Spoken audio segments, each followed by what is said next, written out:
All right, now we need to talk about your AFS year in Canada. Ooh, that was the Yes. golden year of my life. Was that your first experience living abroad as an adult? Oh, well, not an adult, but not like an a adult, teenager. Yeah. Well, I mean, I always go to summer, like go to France every summer, but it doesn't count as living there. I mean, I stay there for 2 months, but it's not like I'm going to school or meeting people or something like that. So that is the whole new experience. It's like I'm really like far away from my parents, alone in like different country. So that's like, I think it's an experience everyone should have actually. Yeah. Yeah. And Canadians also speak French, right? Yeah, I was in Quebec, so everyone's speaking French. I actually intentionally choose the country that I can speak the language, so it wouldn't be so hard for me to get in along with people. Yeah. I was living in Beloeil, a town called Beloeil, which is next to Montreal, like 30 minutes from there. Mm-hmm. It's more like a countryside, but not so countryside. Mm-hmm. It's like a little bit of both. It's like Lacabang of Bangkok. So like the suburb. Yeah. A little bit. So it doesn't feel like you're living in like super countryside, but it's just like a tiny town. Yeah. Yeah. I remember me asking myself, what have I done to myself? Why would I put myself in these positions? I mean, like I was great back home. Why would I like trying to suffer myself like somewhere else? Yeah, that was my first thought, and I cried myself to sleep that night. Why? What was your first day horrible? Like what No, happened? it wasn't What did you horrible at all. But I experience? mean, like, it just shocked me. Like, okay, this is really happening. Yeah. For like the rest of the year, I don't know what's going to happen. That was like the idea of it. And like the first day of school was really scary. Like, because I don't have any friends. I don't know where the class is. I was late to the class because I didn't know how to go to the class. Like, yeah, but in the end, I made friends. Yeah. And I was happy with my first day, actually. Yeah. Yeah. You just needed time to adapt. Yeah. Tell us about your host family. My host family. Because we've had a few of our guests who have been in the AFS program. You as well have been somewhere. I think. Yeah, I lived with family members, but Okay. I didn't go through AFS. So I had a good host family because they're family.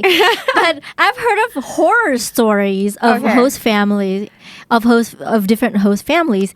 How was yours? My host family was actually really nice, Yay! but There's always a but. there's a but. Yeah, they are kind of different from other families. They're really introvert.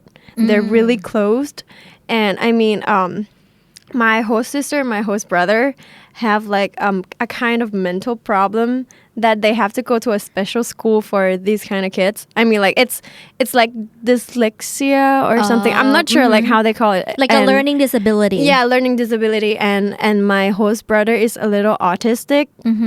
So the family is pretty protective because they don't want people to bully their them. kids. Yeah.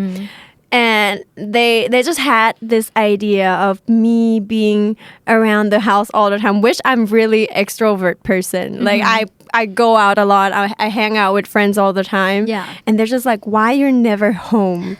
And I'm like, I'm sorry. I'm just like, this is my new like experience. So I'm just Yeah. having fun. I mean, like I spend every Sunday with them and things like that. But I don't know, like, and until one day my host dad was really, really mad at me.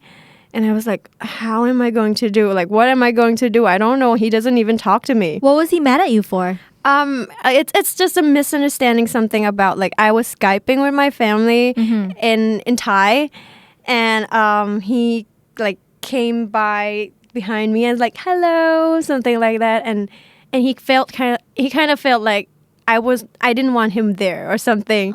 So he just didn't feel good. Yeah, he was offended or Yeah, something. yeah. right? And I mean, like, I didn't say anything. Yeah, I yeah. didn't think that way. And one day I came back from school and he's just like, didn't talk to me. I asked him a question. He was just silent.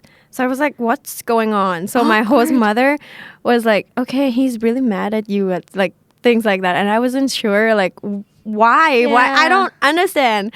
And then I wanted to talk to my counselor, but she was in Italy. So I was like, okay, I'm really alone. So how am I going to handle this? I went into the bathroom. I cried myself for like 3 minutes. And then I realized, okay, I need to talk to him. So I went down, stand up like in front of him, like in front of the TV, not letting him watch. And like, are you going to talk to me? Because if you don't, I'm not going to talk to you as well. Yes. So he's like, okay, then we can talk. Yeah. Yeah. So by the end of the day, we made up and like, I kind of have like this. Like macho personality. Yeah, and I mean, But like, I that's became really more mature. manipulative, I guess. But that's very mature of you to handle the situation the way you did. Well, because I don't know how to handle like Yeah. other ways. So I mean, like, we need to talk. Like, We need to talk. Just like, yeah, Yeah. Oh, okay. yeah.